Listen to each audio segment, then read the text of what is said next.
Hello guys, this is Dr. Lior Bar-El here again with you, doing another spiritual episode here. This is about what people today call convert.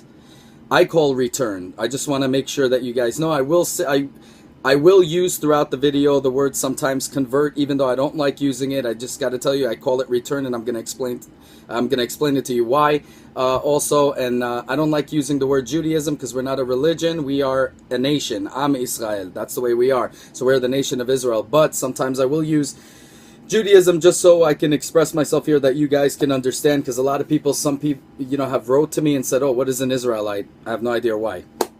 So for those people, I say, I'm going to leave a link in my description right down here about going into my video about what defines an Israelite, because I really want you guys to see that.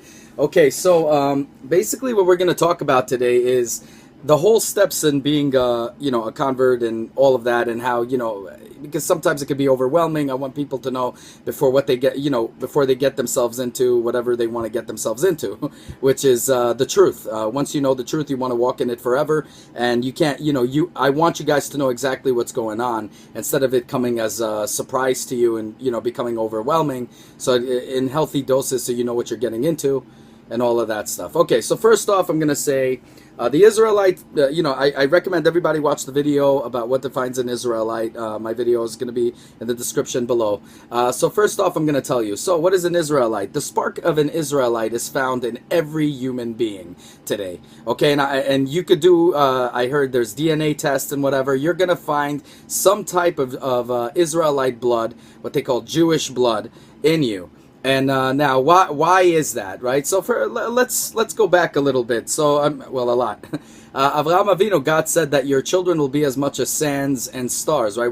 The Jewish people today, right? The Israelites today make not even a grain of sand compared to the rest of the world. Okay, so why did God say that? And God's not a liar, obviously. So why did God say that? Because God knew there was going to be persecutions, forced conversions, exiles, you name it. We're part of exiled nation. We're in Galut right now, and that's what it is. So basically, that's exactly what's going on right now. So there's forced marriage, intermarriage that was forced. Some of them intermarriage just, they're just the way they are. The people weren't observant, and they just went off and married somebody else. During the Holocaust, a lot of people were forced to get married, and and that's how it is in exile. And a lot of people took on religions of their captors.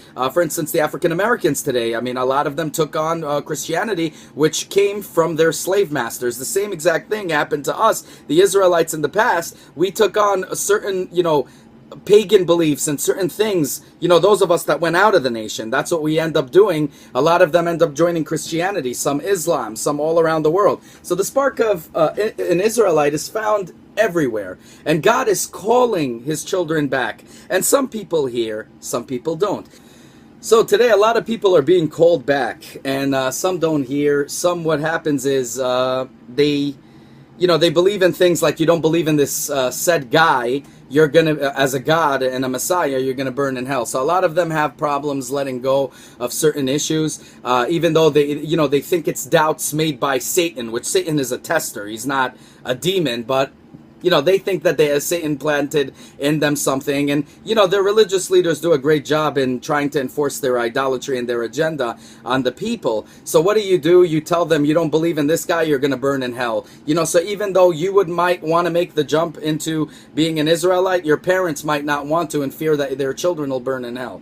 So, I mean, and I came across so many people that have returned that are going through that. So those of you that are watching this right now, I would think that there's a reason. I mean, I don't believe in coincidences. So there's a reason God called you here to watch this right now. Whether you ran into it by accident, which is not an accident. This is what God wanted you to see, because he wanted you to learn the truth and forever walk in it. And this is the way it's going to be, right? So basically, I'm going to be going into categories, all types of categories, and talk about it bit by bit. So first off, what is an Israelite? I'm going to give it to you really quick, but I would want you guys to see the video. But I'm going to give it to you very quick, especially I'm going to mention things that I didn't mention over there, that I want you to know what you're getting yourself into, okay? So I'll be back in about 2.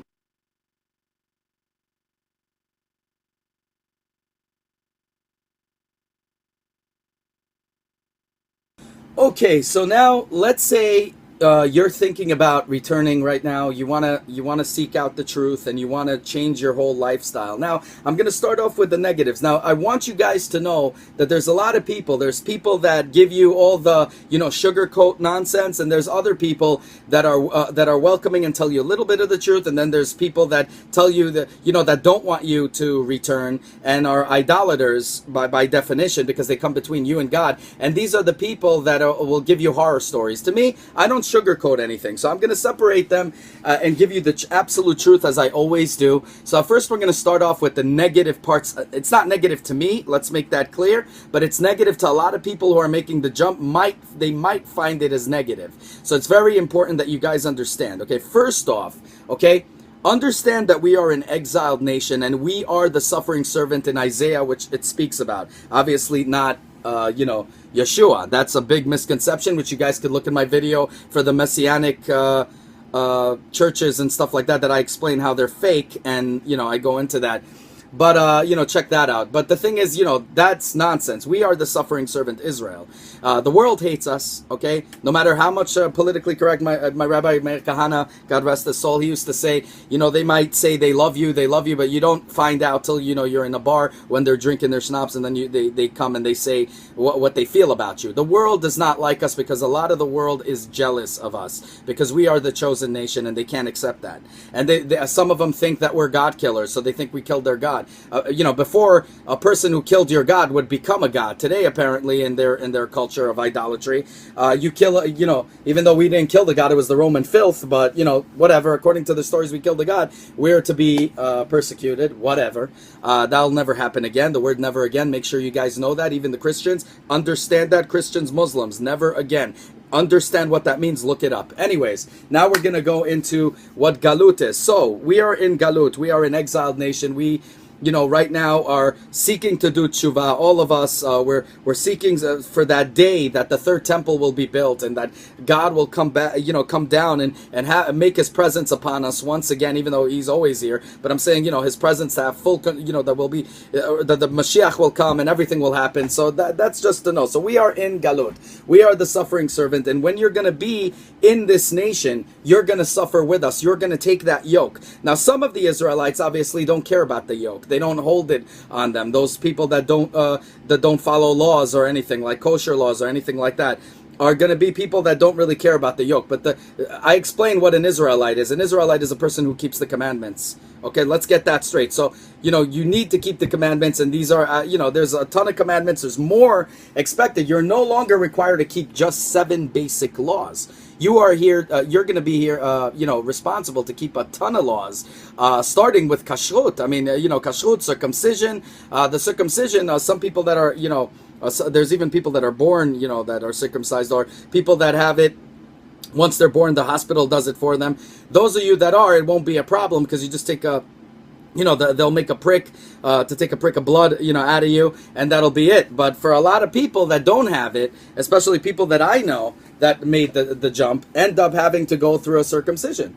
If you're a woman, obviously, okay. But for a guy, that could be, a negative, a very big negative. But again, if you do that, that shows a lot of, emunah and kavanah to the Kadosh Baruch Hu, a lot of belief that you have in the Lord God of Abraham, blessed be His name forever, and meaning behind your sacrifice, which is not human sacrifice, but I'm saying the circumcision. So what you're doing, you're giving up things, and you're doing it just to get the truth. So that's the circumcision behind that. So that's the other thing. The other one is a thing that's really, really hard for people. And I did some personal training for some people, and you'd be surprised even, so I'm going to tell you what it is. It's kashrut.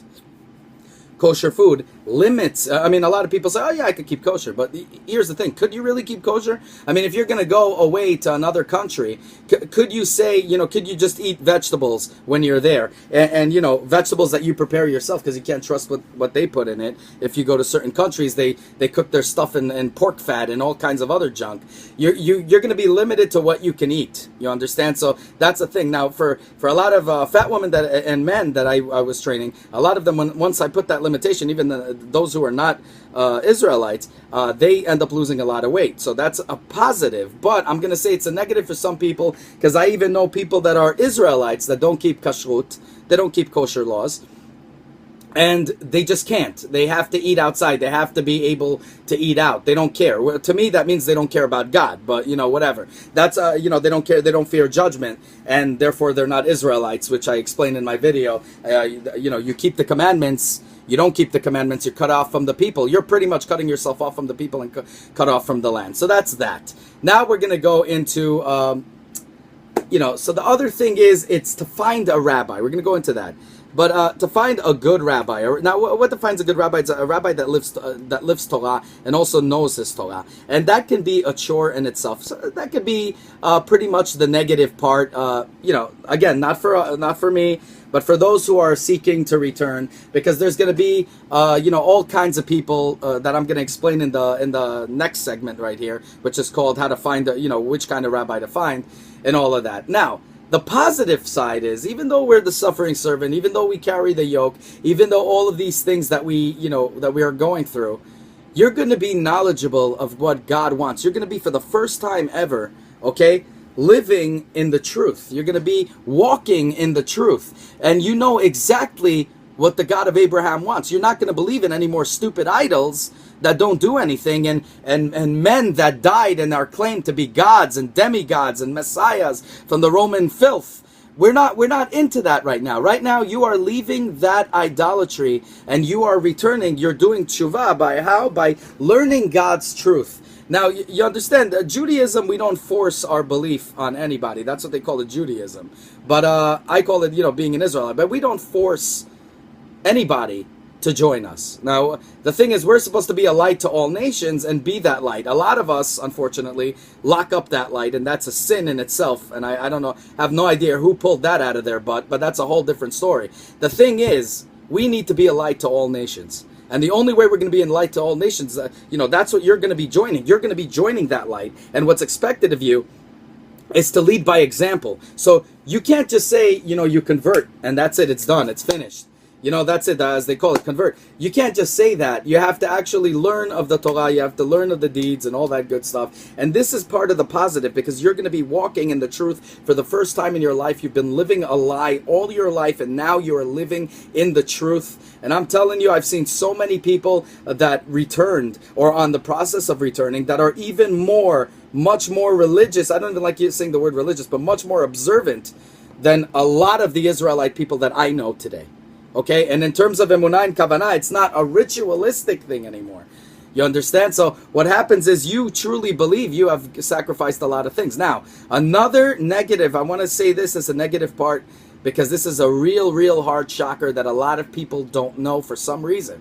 I don't know why they weren't told this. But if you're married to a non-Jew, okay, and that non-Jew doesn't want to convert, but you do. If you want to convert, you're going to have to divorce him or her. You understand? You're going to have to cut yourself away from them. Now, when you convert, if your parents didn't convert, okay, you have to divorce your parents. Okay? Now, these are things that you need to understand and know of what's going on. Now, obviously, that doesn't mean disrespect your parents. I mean, they are your parents, but I'm saying you have to basically be adopted as part of the kosher law. In order to be a Yehudi, you have to divorce your parents. There's a lot of things, and also a big negative, which I see in certain areas, like Shannon from Texas. She knows I always give her shout outs in my video because she's a real inspiration. And what happens is her entire neighborhood, in Texas, certain areas on the Bible Belt, they're gonna look at you like you're the demon. Like you're now a God killer. But even worse, they look at you worse than they look at a regular Israelite, at a regular Jew. They look at you completely different. They look at you like you sold them out. So be prepared for a lot of that, because you're going to be shunned by the community. That if you live in a community that's not, you don't have any Israelite communities near you, and you're living on the Bible Belt, it's going to be really hard for you. Again, but these are sacrifices you have to do to live in the truth. This is what I always say. I rather live in absolute pain, okay?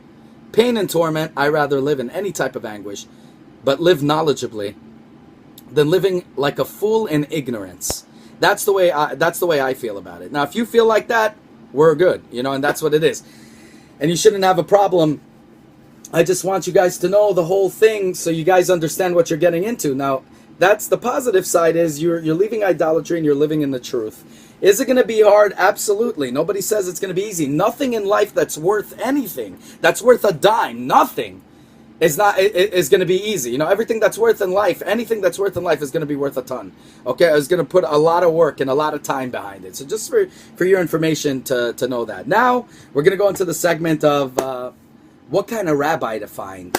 See you too. Okay, my brothers and sisters of the world. So now you are 100%, you want to go through with this, you know exactly what's what, and you're saying, okay, now I want to return, and I'm willing to go through the process, and I'm willing to do what I need to do to get this done, right? So what's the next thing? Okay, so let's talk about the past just for a second here. In ancient law, to return, all you would need to do is declare your love to God. Okay, declare that He is God, He is the God of Abraham, end the story. You put down your idolatry and you're ready to go. Because after all, it is illegal to teach Torah to a ger. And I believe it should be even today illegal to teach Torah to a ger. Today, unfortunately, they don't convert you first. They put you through tribulations before the convert. I believe they should convert you first, then teach you Torah. But that's not me to decide right here. So you guys now got to look for a rabbi, because the first thing you would do is, back in the day, you would do the first part is return. Then you would have to learn Torah, because that is the second part. To learn Torah is the second part to fulfill your covenant. Now, what you need to understand is, like I told you in the other segment, if you break laws, you're going to be held accountable for them.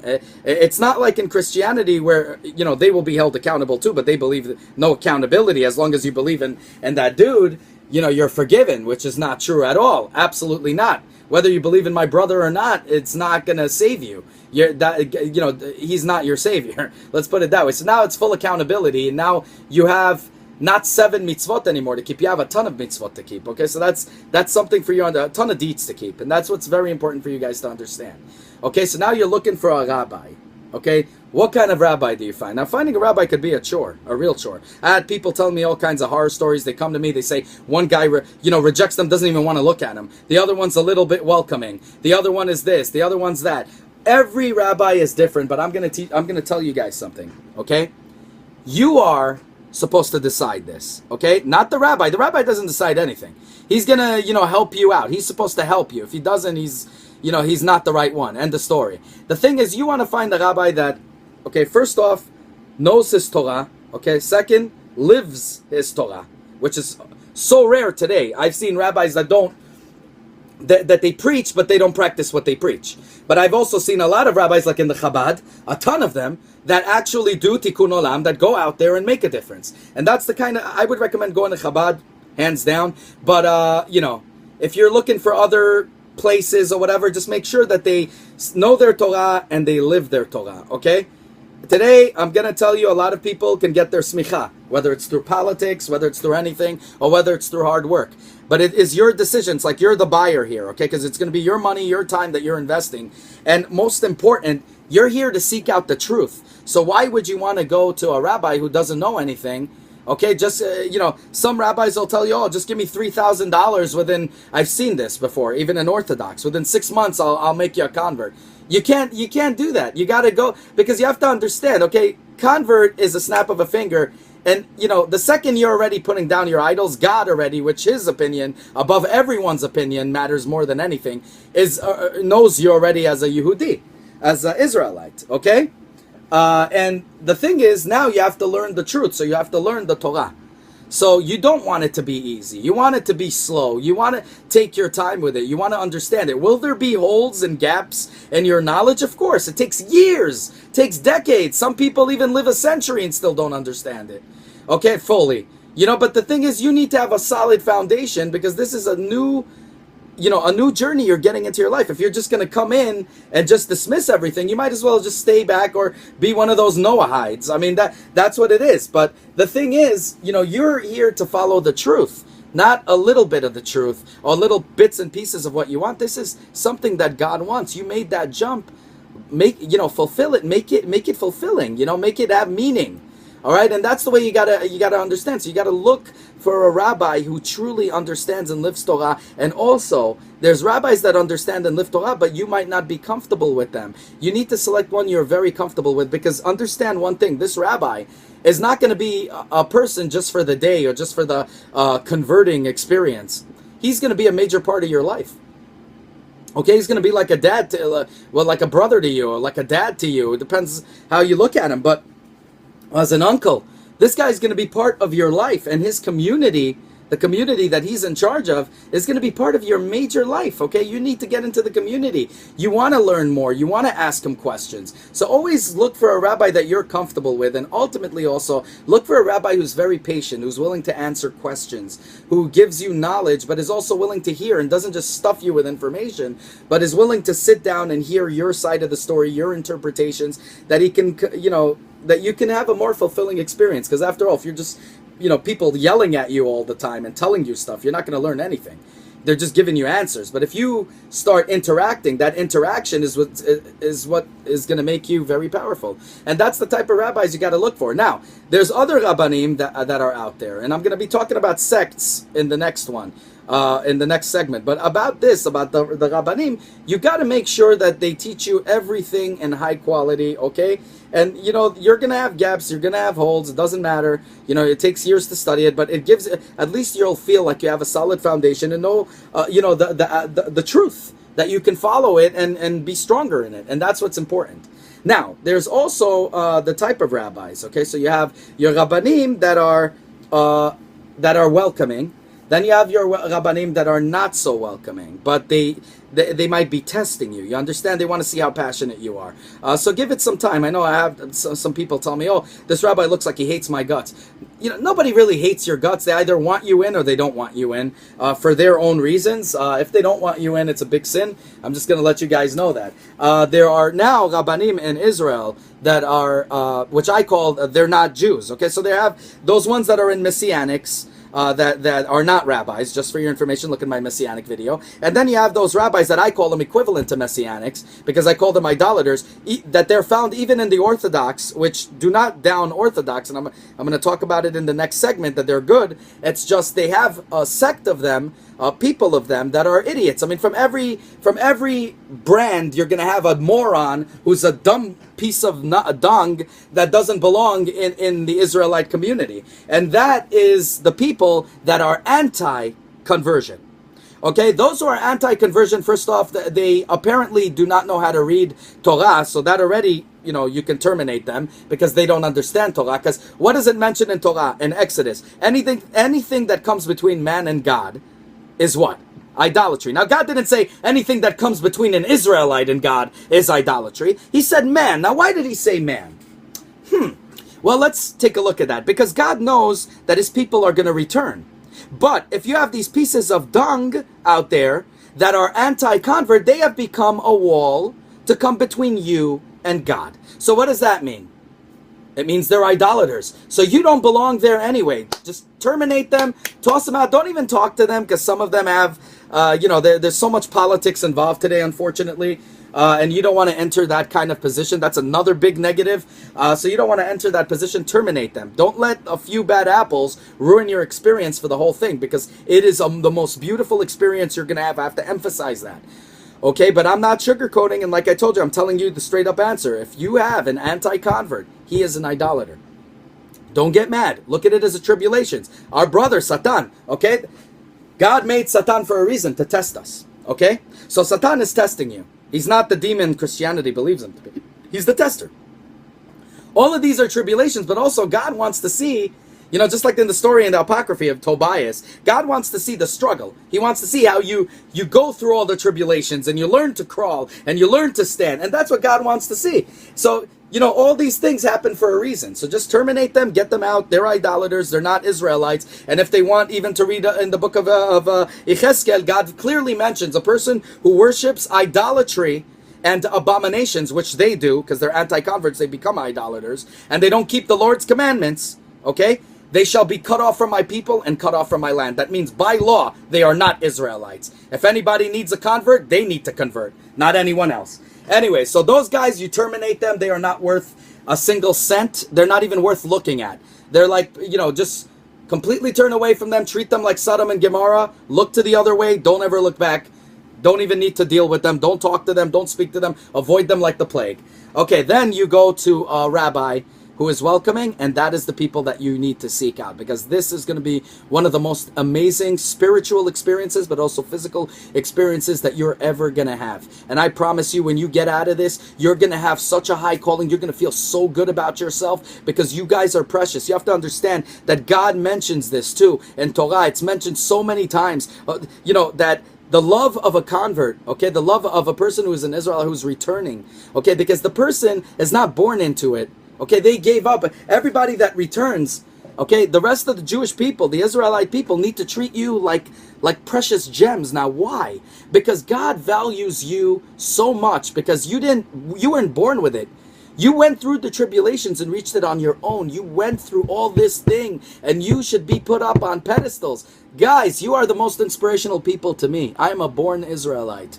Okay, but you are the most inspirational people to me. I've heard so many of yours. I've seen so much, how you guys progressed in life. Like how, you came to me and said you wanted to seek out the truth. And then you said, okay, let me see what this Judaism is about. And then you said, let me see what, let me return. And then you returned and all that. And I see that progression. And I see the elevation of how much, the transition, how you guys turned. And it's like your past life, you took only a little bits and pieces of it to teach you a lesson. Then you became amazing people, and that is what you guys are going to become. Those of you that are seeking truth, and that's what it's about. So you got to make sure that the first thing you do is the convert thing. You have to think about the conversion as meaningless. Okay, and the conversion is just 1, 2, 3. Think of it as something meaningless. The only thing you guys should focus on is your strengthening of your connection with Hakadosh Baruch Hu, God of Abraham. Blessed be His name forever.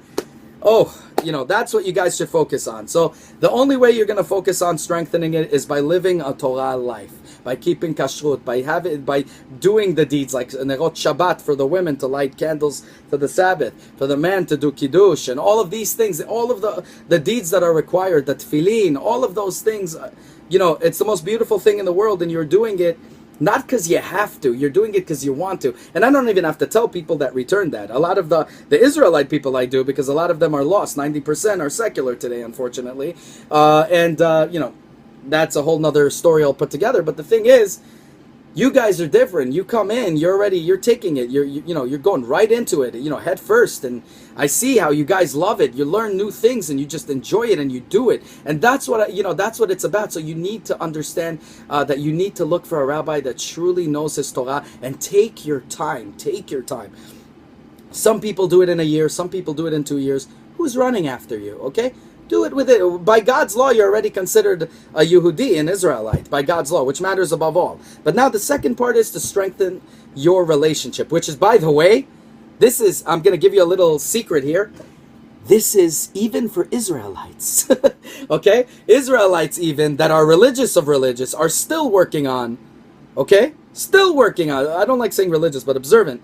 They're still working on strengthening always their connection to God.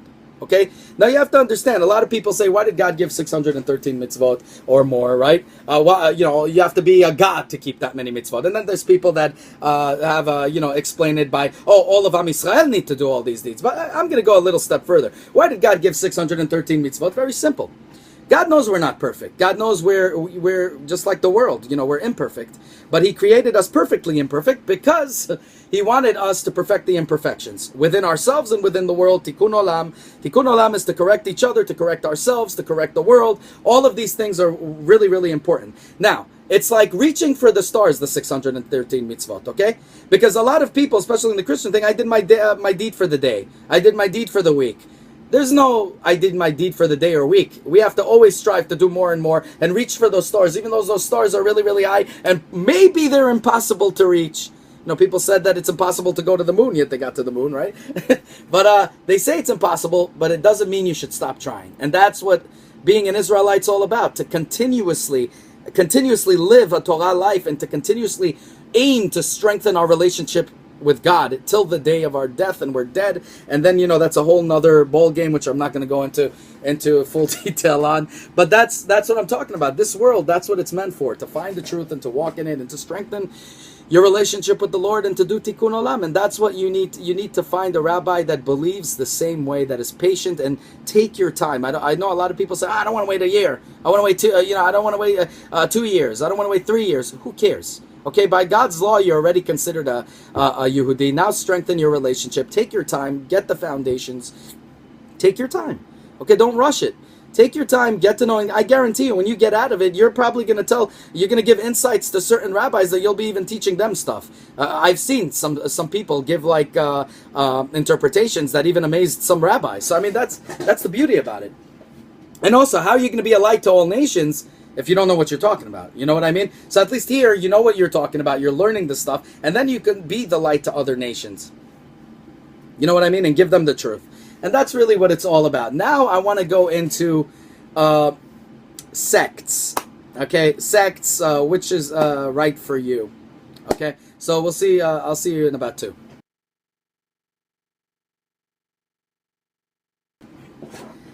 Hello, my brothers and sisters. So today we're going to talk about, right now, in this portion, about what sect is right for you. First off, I got to tell you, I look at sect and religion as idolatry, because we're not a religion, we are a nation. Bring forth denominations, sects, separation from man and man and God, and therefore is a form of idolatry. So I don't like sects at all, and I hate it that it's part of our people. But here is the thing, okay? Some people, okay, so I'm going to tell you, first off, Reform, to all my Reform brothers and sisters out there, I'm not downing you in any part. It's just I've been to many of your places, and many of your places, they welcome missionaries. They don't teach you Torah. A lot of them are not circumcised. They don't do any type of covenant with the Lord. They call circumcision barbaric, which is ridiculous. They do not follow any type of law, and it's very important that you guys know it, my Reform brothers and sisters, or those that are even thinking about converting, or what I call returning to Reform. Understand one thing, okay? When you live a Torah life, you accept the Torah for everything, okay? You want to learn more. You don't want to be limited, okay? What these things do, what the Reform people do, they pick and choose. They don't even pick and choose. They just don't have anything. They have nothing solid. They read in the Torah. Some of them, I've been to one that actually, one, all right, from all of the ones that I've been to one only that actually even kept kashrut and did circumcision and did the whole shebang. But most of them that I've been to, I've even seen Messianic missionaries who paid the money and allowed them in, and Christian, which is the same, Christian missionaries, Messianic missionaries, they're the same. They're just under a veil, which I explained in my Messianic video. Check that out. But, so you don't really want to get into something like that, because remember, the whole point is you're leaving idolatry, and now you want to seek out the truth. You don't want to seek out, another, thing that has no connection with God.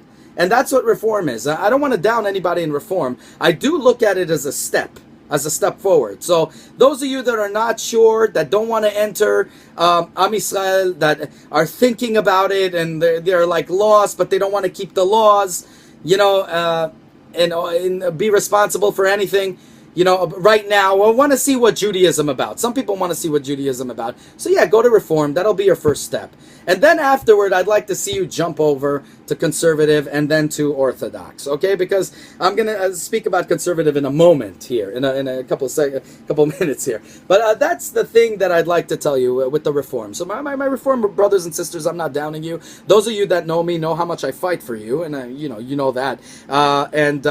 That's what, I would like for you guys to be more observant and to go into another community, or, whatever. Turn your Reform place into at least the conservative place. Tell your rabbi what's what. Because this is what's the problem here. Because what happens is with Reform, think about it this way. You marry whoever you want, okay? Then after you marry that person, the next the child you're going to have, slowly is not going to feel anything. And then what's left of the Jew? He intermarries. His children become idolaters.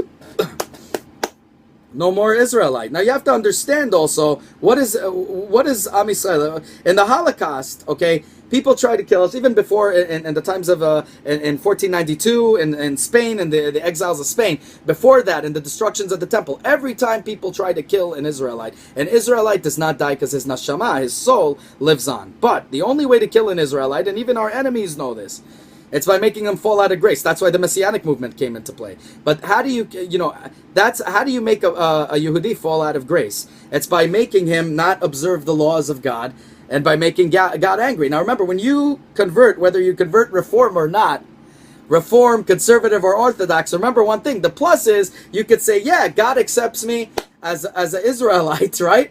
Here's the beauty. God accepts you as an Israelite. True.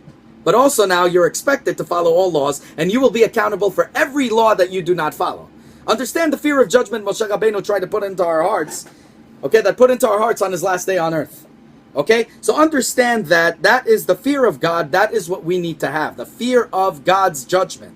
And we cannot, not care about the rules. And if you do not follow the rules, and you made that covenant with God, because that's what it is, you made the covenant, you live a life of reform and not of Torah, you're going to be in trouble. That's all I'm going to say. I'm not God to judge you. But those of you that know me know I'm a caring brother and that I love each and every one of you. You saw many times I came to your, that I spoke with you guys, and I've came there and all this stuff. You guys know I'm looking out for you. And I'm letting you guys know that you will be held accountable. To those of you that want, because I'm talking to those now who want to make the jump, or those who did and are learning that I want you guys to go to Conservative and to Orthodox afterwards. Now, let's talk about Conservative. I've been to conservative places also, and I'm going to tell you that conservative places, so a couple of them only, I can recommend highly, okay, because they follow what they call themselves conservadox. They follow certain laws, all the laws and stuff like that. But again, we kind of fall into that kind of box. Do you, when you want to seek out to strengthen your relationship with God, do you want to pick and choose deeds? Or do you want to learn all of the Torah? Or do you want to learn only some of the Torah? You can't learn some. You take it all or you don't take it at all. It's as simple as that. Because, you could learn a little bits and pieces, and hopefully you'll make the jump to Orthodox. But again, the only thing that I find positive about Conservative is that they are welcoming. Okay? The Orthodox are not so welcoming. I'm just letting you guys know. So, with the Conservative, they're very welcoming, and they have reasons that they have their way, the way they talk. The women rabbis, I do not agree with at all. Women wearing tefillin, absolutely not. It is an abomination, and I have been through multiple debates with that and proved it to the women, and a lot of women agreed with me afterwards. And those that don't, oh well, whatever. I wish, may God judge you, for your righteous ways, and let's hope nothing happens. But the thing is, what I'm going to say is quite simple, okay? When you go into Conservative also, I kind of like it on one other end, because when you're starting your conversion, you sit with your wife, you sit with your husband, you sit with your children, all in one place, which is something that I do like, because I think before you make that jump, some of you might be scared. Now, I personally would recommend still going Orthodox and be separate, because I think there's a point to the separation, because it makes you miss each other and makes the connection much more grander, because you're not thinking about other things. Not that it's about thinking about women sexually and anything like that. It's about being pure. It's about thinking, a woman has her period, a woman has things to deal with. All of these things need to be kept separate, and we miss each other. It brings us closer together as a family. It really does. But some people are really scared. They don't want to be separate. They want to hold their husband's hands, or husband holding their wife's hand. And I could see where they would like to sit together in this. So okay, whatever. That's okay. Now the thing is, with the Conservative, again, you're only learning portions of the Torah. You're not learning all of it.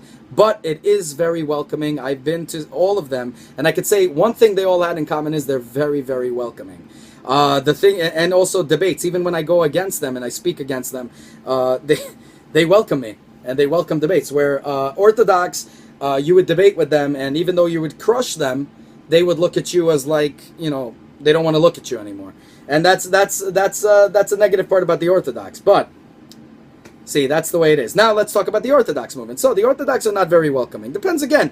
I want to emphasize this, that it's not everyone, okay? It's not everybody. But the majority is what I'm speaking about. The majority of Orthodox are not so welcoming. Depends again where it is, where you are. Like in Chabad, I know in Queens College, we had in Hillel, we had get-togethers with people that are not Israelites, and they welcomed them right in, and everything is great. But I'm not speaking for Chabad here. I'm speaking for most of the Israelites. And some Chabad even, I heard, are not that welcoming to gers, to strangers. Now I'm going to tell you something. There's a reason behind that. When you have Messianics knocking on your door dressed up like missionaries, okay, I mean dressed up like Jews, and they tell you they want to genuinely convert, and then they convert and they become animals because they're Christian missionaries, you're going to be kind of paranoid too, and that paranoia ends up making you feel not welcoming. So that's the reason why they're not welcoming. I'm not talking about those who are anti-converts. The anti-converts are idolaters. I'm talking about real Israelites here, okay? Those who are truly living a Torah life might not be very welcoming because they want to see where you're at. You get my point? So be respectful of that. Don't look at it and say, oh, the hell with them. Oh, I don't want to learn about, I don't want to deal with these guys. They know what they're talking about, because most likely, out of every temple, I can tell you, most of the temple here, I live in Queens, New York. I go around places, but I'm saying in Queens, New York, I know so many temples that had missionary slime bags, missionary rats, from the Messianic rat holes, come into our temples, and I say rat holes because they're deceivers. The missionaries, they know that they're Christians in a veil, and they come in with lies and deceit and try to whisper garbage into people's, ears. And when you have things like that in your community, and then the rabbis looked at as a weirdo because he helped this person, to return, and he turned on him, you're going to be paranoid. I don't give a damn about my reputation. I'm not a man of reputation. I'm a man of God. But rabbis need to care about their reputation, because if they don't be taken seriously in their community, if they see, oh, this rabbi just made like 5 people return and they're all missionaries, that doesn't look good on his part. You understand? I mean, I also say you shouldn't care about reputation, but with them it really is respect, because you're holding the community together. I mean, what are they to think of you under those circumstances? I mean, I would say everybody needs to be a little bit more understanding, but the thing is, that's why they're paranoid. So stick around them, show them that you're loyal, show them you want to learn, and do this. But the big positive thing about the Orthodox movement, I don't like saying Orthodox, it sounds so Christian. I like saying most observant. This most observant sect, but I'm going to say Orthodox so you guys know what I'm talking about. I'm confusing things, so I'm going to say it. This sect is going to teach you the most, it's going to teach you all of the Torah, basically, okay? It's not going to skimp out, it's not going to skim anything, it's not going to jump around places, it's going to teach you all the laws to keep. It's going to teach you, because listen what happens. Let's say you're going into a job, okay? You're going into a job. You got the interview. They say you got the job. You don't know what your responsibilities are. You screw up, you're fired, right? Same thing goes here. Except here, they give you all the rules. They tell you the rules. They want you to know. So it's better to do it through the most observant people, which is called the Orthodox. So I would recommend doing that. Now, when do you think it's right for you to go to conservative? Conservative is a good movement if you're, again, you're not ready to make that full commitment yet. I would say go to conservative. Now, there's another thing that's called Noahide, which I absolutely disagree with. I think it's the biggest form of idolatry from our people. It only is good only on one condition. If, let's say, the wife is married to a man and the man doesn't want to convert, but she does, then it's a good thing to be a Noahide, to be Bnei Noah, the 7 basic mitzvot, and it's all good. You understand? But otherwise, when people tell you just be a Noahide, which I've seen so many people being told that's idolatry. That becomes then idolatry. From not being a Noahide is idolatry,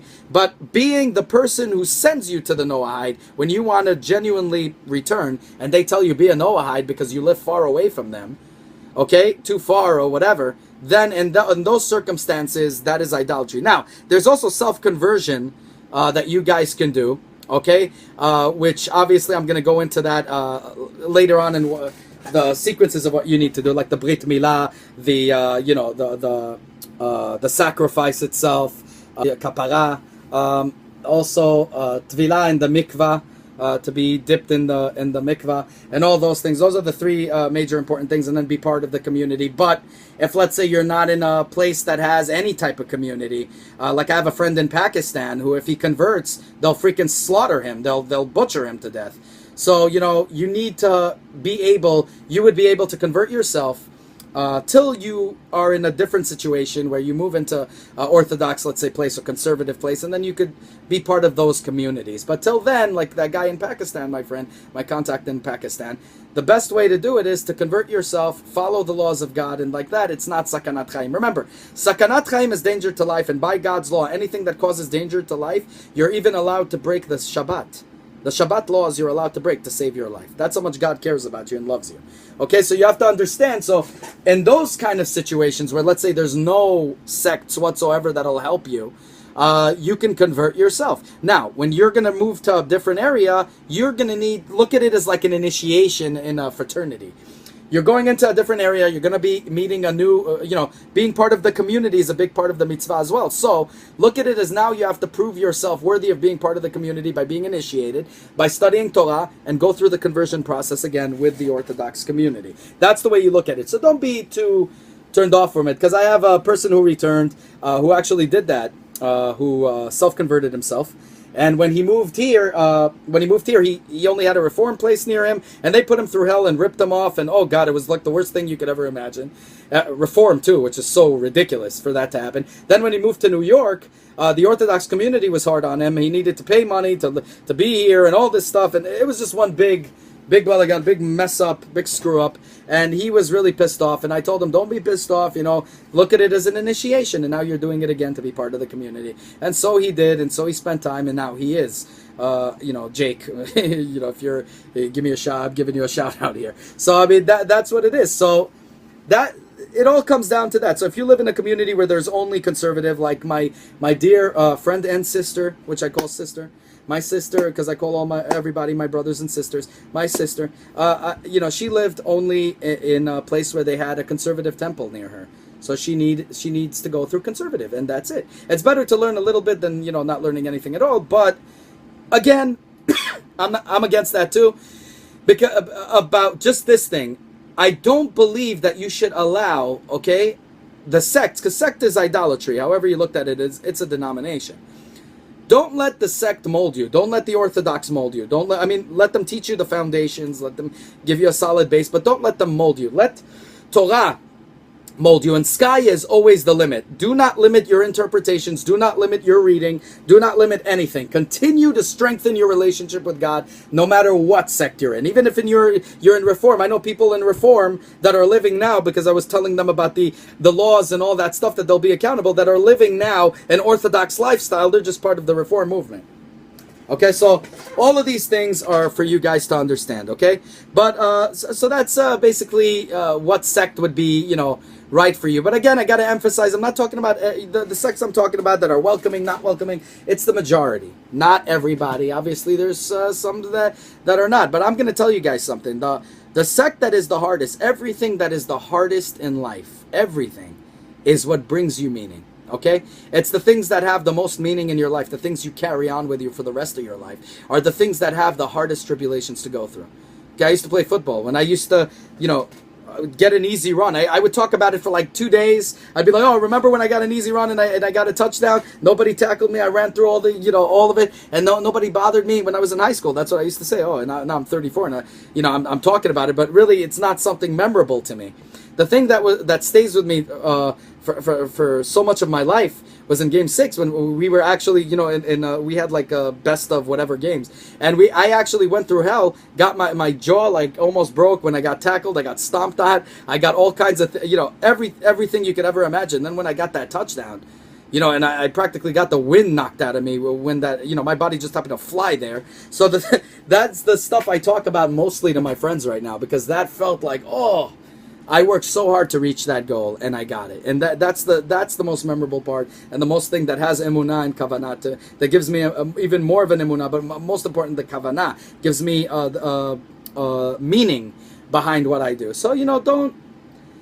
Don't let that, scare you. I just wanted to let you know exactly what kind of sects and what kind of rabbis to get into, because again, everything could be a little daunting for people that are, that are just getting into this. I want you guys to know that don't look at it as a bad thing. Look at it as tribulations. Now remember, our brother Satan, what happens is when you do bad, when you're learning to do tshuva, what is his mission? This is his mission. God hired him for that, no?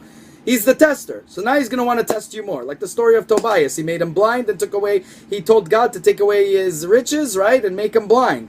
And then, Tobias still proved that he's willing to sacrifice his son, right? In the Apocryphy. Still willing to sacrifice his son for the greater good. Whatever God wants. And that's what it's about. It's to go through the tribulations. Think of our prophets. Think of all the people that passed before Moshe Rabbeinu, all the suffering, Jeremiah, every one of our prophets, our people. We all suffered a great deal, but we all did it for the dedication of God, because we have the understanding that it's not this world. This world we need to focus to do deeds, to do that, but we're not living for this world.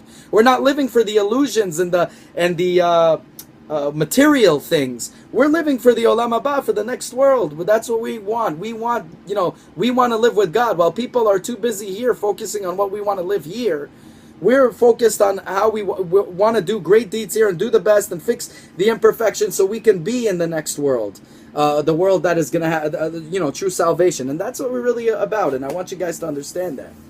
Now, in the next one, we're going to talk about the Bet Din. Okay, this is the final thing. After you learn the Torah and you go through the process and you find your rabbi who's a sponsor, or later on is going to be part of your family, and you join into a community that are going to be your family. You can't think of them as just congregants. I hear so many rabbis, even Rabbi Ben Chaim, you know who I'm talking about, and you know I'm on your case all the time about that, when you call them congregants. Call them always your brothers and sisters, okay? Because we are one, we are Am Echad. So these guys, any type of movement that you choose, and then you approach it and whatever, you're part of the community. That community is your family. Okay, if there's a mourning, if there's Kaddish to be read, you're reading it in Mincha all together, Kaddish. And that's all you're doing the prayers together. You're going through life together. You tell each other stories. This is a great way for all you antisocial people out there. Antisocial people, this is a perfect way to meet people. Okay, it's no joke. This is exactly what it is, and that's it. Now we're going to speak about the Bet Din. Be back in about 2.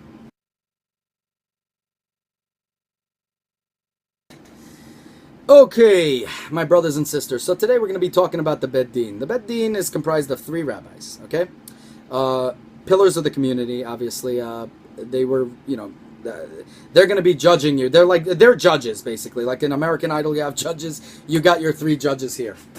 Now, what are we going to talk about here? Okay, so your rabbi, who's your sponsor, is going to be telling them, and you're ready, and you go and you present your case, and you're going to have what's called like an oral examination. Now, think of the oral examination. Don't be too frightened. Don't be scared. I know the word exam scares the hell out of so many people, but don't be scared. Their main thing is not to deter you, because they already know. Their main goal is not to make you scared. See, they already know that through the rabbi that is your sponsor, they know who he is, and if he gives his word that this person is good, they're going to take his word for it. Okay? Because they're going to see and they're going to know. So they're not expecting you to be perfect. They know that it's going to take you, decades to learn stuff, and they know that. So don't be too scared. But what it is like a GRE exam, basically, where like they give you like one of those multiple choice. They give you like an easy question, and then if you get the easy one, and they go harder, till you can't answer no more. That's how the test is going to be given. But they don't expect you to get everything wrong. They just want to see your basic knowledge of it. Okay, there's obviously going to be holes in there, but they're going to know that you're ready for this return, that even though you're not, let's say, some of them might say you're not ready right now, but you will be ready later on, so they're still going to okay it. So don't be too frightened about the Bet Din. The Bet Din is, they're working off of your rabbi's reputation and his word. And I guess that's why reputation for Rabbanim, especially that specialize in conversions, need to be, because after all, their word is going to be given to the Bet Din, to the judges. So don't be too, scared. There's no real technique. They just want to, they want to show you, they want to see where you're at, and also a lot of them, what I heard, they reschedule, and don't be deterred away by that. They reschedule, and again, not all, but some. So a lot of people told me that they got in fine, but there's a lot of times that they've reported to me also that they had to reschedule, because again, you have to get these 3 rabbis in a place at the same time. Some of them, it depends where. There's a place, a bed din, that I know that are dedicated to this, but there's other ones, depends where you are in the country, that you have to schedule that all of them are going to appear at a certain time, and obviously it's not in your convenience, it's going to be in their convenience. And that's it. I mean, they're doing a big mitzvah, they're going to be judging you and all that good stuff, and basically see where you're at, and that's the whole point of it. And then right after you are done, that is when the other process takes place. For the men, brit milah, circumcision, right? And circumcision, you're going to need to those of you that are, that had it already done to them, it's going to be pretty easy, because it's a prick of blood. Those of you that don't, well, you're going to be circumcised. It is hard. I'm not going to lie to you. I've been witness to a lot of circumcisions in people that were 14, people that were 21, even, 68, 67, 68 years old. And it is not going to feel good. Obviously, it's going to hurt, and it's going to be discomfort. But it is what it is, guys. This is all part of our covenant with God, and it's not barbaric, and it's something that's done, and it's healthy. A lot of people are even getting it. I know a lot of people that are even getting it who are not Israelites and are getting circumcised. There's about, I believe, they say 2 weeks. Somebody told me 2 months, but I know that some of them told me 2 weeks, and they were already, okay. But that's what happens, so it's not like you're going to burn, like your pee is going to burn. A lot of people told me that. It's not, because it's on the skin, on the outer layer. So it's just going to burn around it. And one guy actually compared it, because he had, no kidding, he had a tattoo on his penis. I'm not kidding about that. And actually had the tattoo removed too on his penis. And he actually told me that it feels just like when you get a tattoo on your arm, but it's on your penis, like it hurts, okay, when you touch it, and that's about it. So that's the kind of discomfort. So it's not really a big deal to make a whoop-a about, The next thing is, I guess the fun thing, after the first the korban, the kapara, the sacrifice, then you do the brit milah. Then, so the sacrifice through money, they're going to tell you pretty much what it is. There's all kinds of things that you have to, I don't know. I don't really know about the sacrifice much. I think it is about mammon. I think, if I'm saying it right, about money. That's the one that they do. That's what a couple of them told me. I'd never really asked about that. I wonder why. About the brit milah, then afterwards, and then afterwards is the mikvah, which you dunk yourself in. Your whole body inside, all the way with your head and all that. That's the fun part. And then, guys, welcome to AM ISRAEL. You guys are awesome. And I just want you guys to know, and that's pretty much, I walked you through the whole thing. I might be a little bit mixed up here, the way I talk. Again, I really don't plan things. I just wrote them in, like, topics, but not, no outline. Because I like speaking from my heart.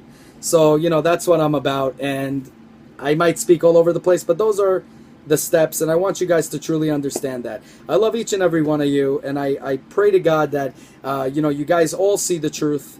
And walk in it forever. And I hope all the people that are non-Israelites, that our light, especially you guys that are now going to be, or going into returning, you're going to be the same light. And we have to be the light to all nations and bring our brothers and sisters back. Because again, the spark of Judaism, of it being an Israelite, I don't like using Judaism, those guys know me. The spark of an Israelite is found in everybody. And our mission is, part of Tikkun Olam, which I am 100% behind, is to bring our people back.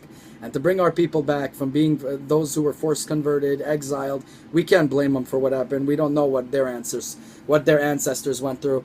Like African Americans, a lot of them were enslaved, were tortured, tormented, killed, murdered, raped.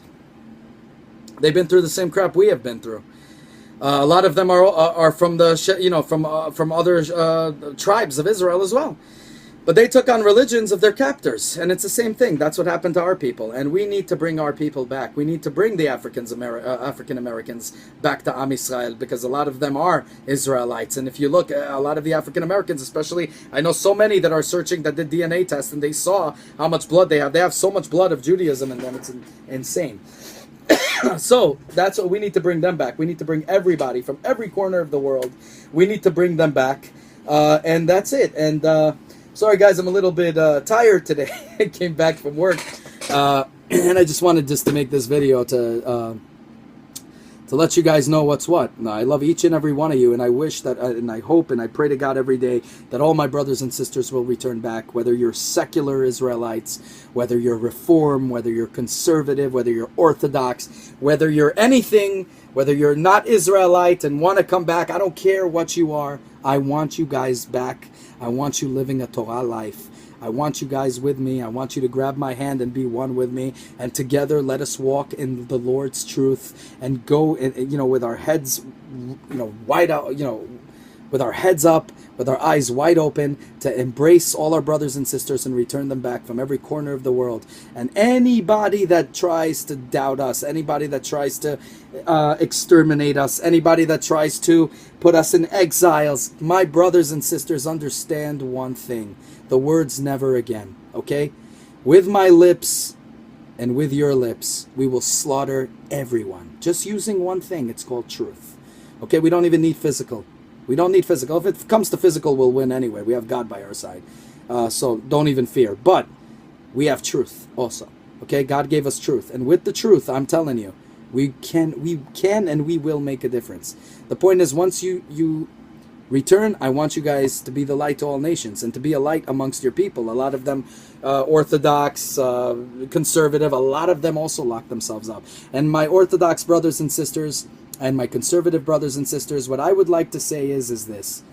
We need to be as accepting to all of the people of Israel and to all of the people who are about to return to Israel. We need to be as accepting as the conservative and as welcoming as the conservative, but as knowledgeable and wise in the Torah as an Orthodox. I love you, my brothers and sisters. May the Lord God of Abraham, blessed be his name forever.